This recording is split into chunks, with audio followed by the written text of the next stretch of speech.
서울시청 앞에서 68세 운전자가 몰던 차량에 9명이 숨지는 안타까운 사고가 발생하면서 고령 운전자 대책 마련이 필요하다는 목소리가 커지고 있습니다.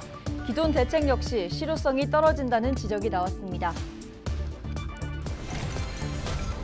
하윤수 부산교육감이 취임 2주년을 맞아 기자회견을 열었습니다. 취임 이후 가장 큰 성과로 공교육 강화를 꼽았는데 직업계고 개편에도 속도를 내겠다고 밝혔습니다.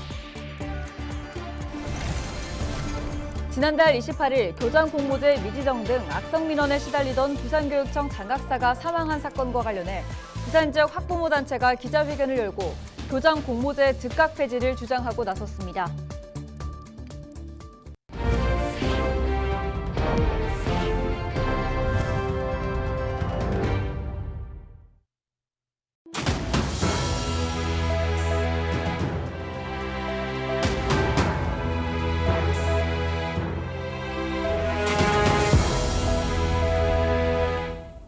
시청자 여러분 안녕하십니까? 헬로티비 부산 뉴스입니다.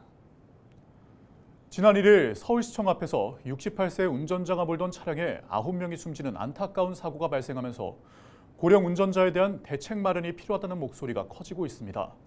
부산에서는 고령자 이동이 많은 지역을 중심으로 경찰의 단속과 사고 예방 활동이 강화됐습니다. 고령 운전자 운전면허 자진 반납 제도는 반응이 시큰둥해 개선책이 필요해 보입니다. 보도에 김한식 기자입니다. 가드레일이 처참하게 부서졌고 파편들이 어지럽게 나뒹굽니다. 지난 1일 9명이 숨진 서울시청 앞 교통사고 현장입니다. 사고 차량 운전자는 40년 운전 경력의 68살 남성으로 밝혀졌습니다. 지난 2021년 부산에서는 수영구 팔도시장 인근에서 80대 운전자가 몰던 승용차가 인도로 돌진해 할머니와 손녀가 숨졌습니다. 지난 2019년부터 최근 5년간 부산 지역 전체 교통사고 발생 건수는 줄어든 것으로 나타났습니다. 하지만 65세 이상 고령 운전자가 일으킨 사고는 지난 2019년 전체의 14.5%에서 지난해에는 21.2%로 늘어난 것으로 조사됐습니다. 지난해 기준 부산 지역 전체 인구 가운데 65세 이상 인구 비율은 22.6%인 74만여 명. 이 가운데 운전면허 소지자는 43.67%인 32만여 명에 이릅니다. 부산경찰청은 먼저 고령운전자 의무교육과 사업용 차량 운수 종사자의 안전교육을 강화하기로 했습니다. 또 고령운전자 차량의 고령운전자임을 나타내는 표지 부착을 지원하고 있습니다. 이와 더불어 고령보행자 보호도 강화하고 있습니다. 교통사고 다발 지역의 적색신호 표시장치와 대각선 횡단보도, 동시 보행신호 설치를 확대하기로 했습니다. 사고 다발 지역에 경찰관을 배치하여 보행자 관리 중에 있으며 교통예경 활동 시 해당 지역에 대한 교통법규 위반에 대한 강력 단속을 및 순찰을 시행하고 있습니다. 부산시에는 고령운전자 사고 예방을 위해 운전면허 자진 반납 제도를 시행하고 있습니다. 65세 이상 고령자가 운전면허를 반납할 경우 10만 원이 충전된 교통카드를 지급하고 의료기관과 임용업소에서 할인받을 수 있는 전용 카드를 발급해주고 있습니다. 하지만 지난 2018년부터 지난해까지 5만여 명이 운전면허를 자진 반납해 참여율은 낮은 수준입니다. 아니면 먹고 살 생계가 안 되는데 우리한테는 왜 안 되죠? 무엇을 해먹을 짓이 없잖아요. 운전마저 해버리면 이 물건을 싣고 다니면서 생계가 안 되는데. 날로 늘어나는 고령 인구에 대비해 증가하는 고령 운전자 면허 관리를 강화해야 한다는 주장이 제기되고 있지만 자칫 고령층 이동권이 침해받을 수 있다는 지적도 나오고 있습니다. 이에 따라 고령층 운전면허 자진 반납 시 혜택을 확대하는 등 보다 현실적인 대책 마련이 필요해 보입니다. 헬로티비 뉴스 김한식입니다. 하윤수 부산교육감이 취임 2주년을 맞아 기자회견을 열었습니다. 취임 이후 가장 큰 성과로 공교육 강화를 꼽았는데요. 앞으로 직업계고 개편에도 속도를 내겠다고 밝혔습니다. 차선영 기자의 보도입니다. 깜깜이 교육과 교육 격차 해소, 공교육 정상화를 내건 하윤수 부산교육감이 취임 2주년을 맞아 기자회견을 열었습니다. 하 교육감은 부산 학력개발원을 중심으로 학생들의 정확한 학습 수준을 진단해 학력을 향상시킨 점을 가장 큰 성과로 꼽았습니다. 부산형 학력 신장 시스템을 구축해 학력 깜깜이 교육을 해소하고 공교육 정상화를 위한 토대를 마련하였으며 교육 격차와 사교육비 부담도 대폭 줄였습니다. 부산교육청은 학습 공백 해소를 위한 정책에 집중했다고 밝혔습니다. 이를 위한 교육 정책으로 방학 기간에 운영되는 숙박형 인성 영수 캠프와 위켄드 계절 학교를 꼽았습니다. 또 교육 격차를 줄이기 위해 추진한 부산형 공교육 인터넷 강의를 2026년까지 전 학년을 대상으로 운영한다고 밝혔습니다. 부산형 늘봄 학교는 내년에는 초등 1학년에서 초등 3학년까지 확대 운영할 계획입니다. 늘봄 대기 수요가 많은 명제 지역에는 9월부터 늘봄 전용 학교가 시범 운영됩니다. 특히 직업계고의 체제 개편이 빠르게 추진될 것으로 보입니다. 부산시에서 추진 중인 신산업과 연계한 맞춤형 인재 양성을 하겠다는 의미입니다. 이에 따라 직업계고 개편이 속도를 내는 모습입니다. 올해 3월 부산 항공고가 개교했고 내년 3월 해운대 공고는 부산 해군과학기술고로 개편됩니다. 2026년 3월에는 옛 가락중 부지에 글로벌 K-팝 스쿨이 신설됩니다. 부산 전자공고는 한국 반도체 마이스터고로 전환 추진해 교육부 심의를 통과하면 오는 2026년 3월 개교할 수 있을 것으로 전망했습니다.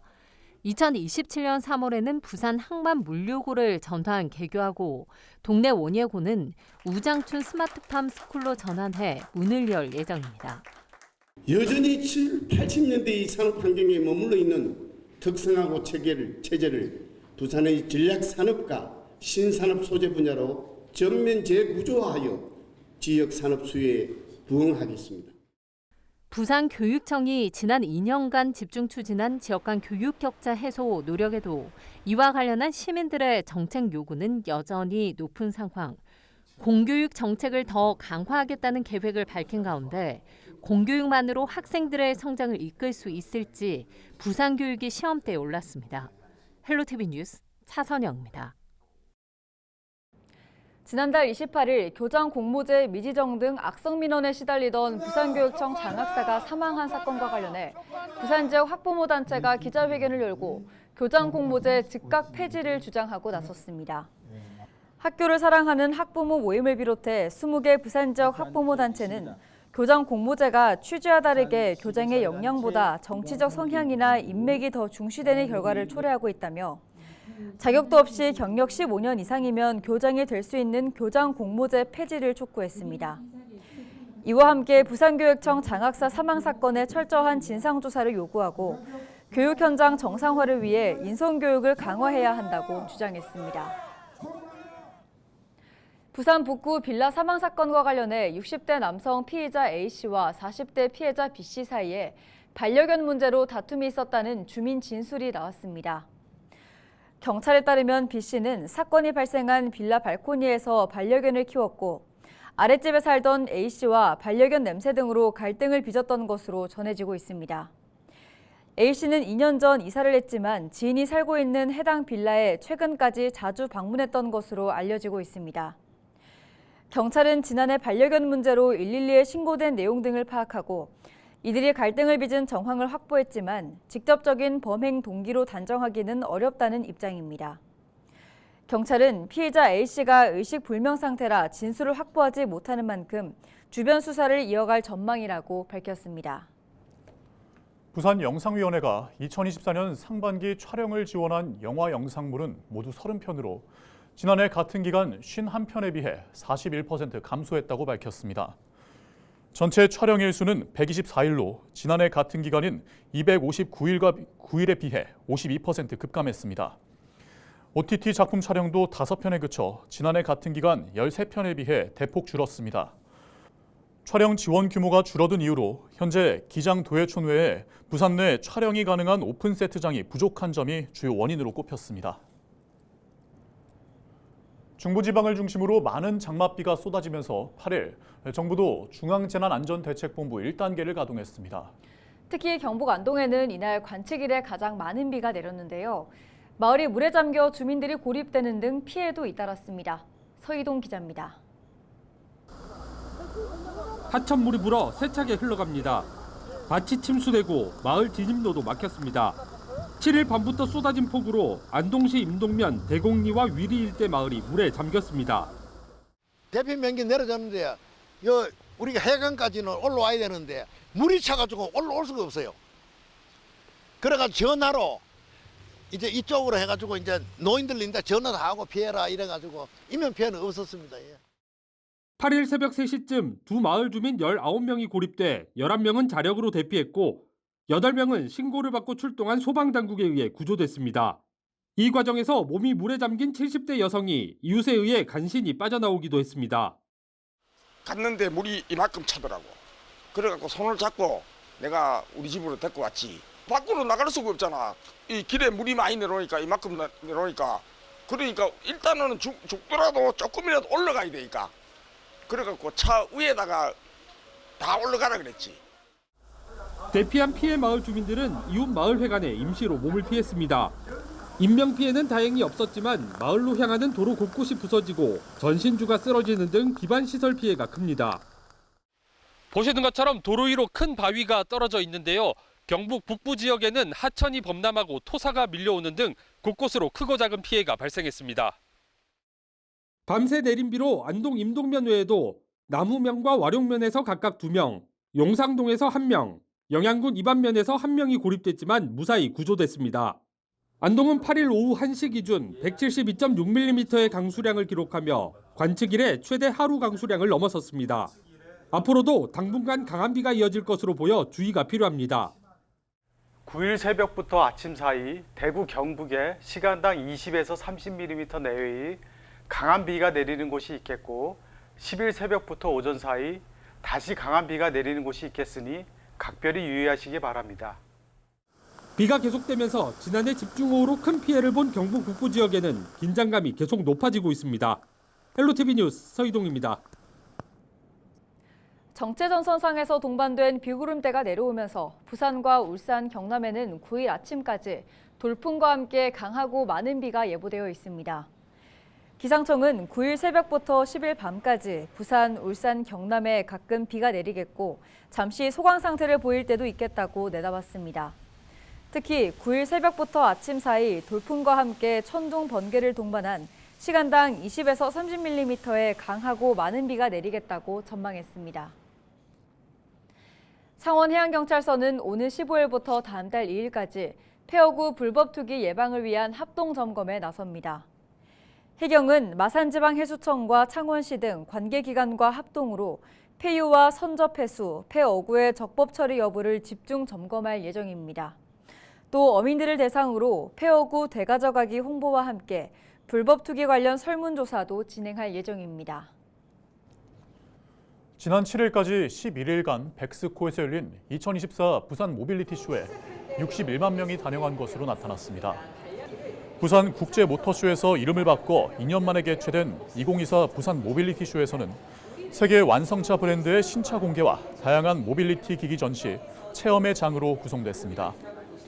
부산시는 2022 부산 국제모터쇼 관람객 수 48만 명보다 약 13만 명이 증가한 누적 관람객 수 61만 명을 기록했다고 밝혔습니다.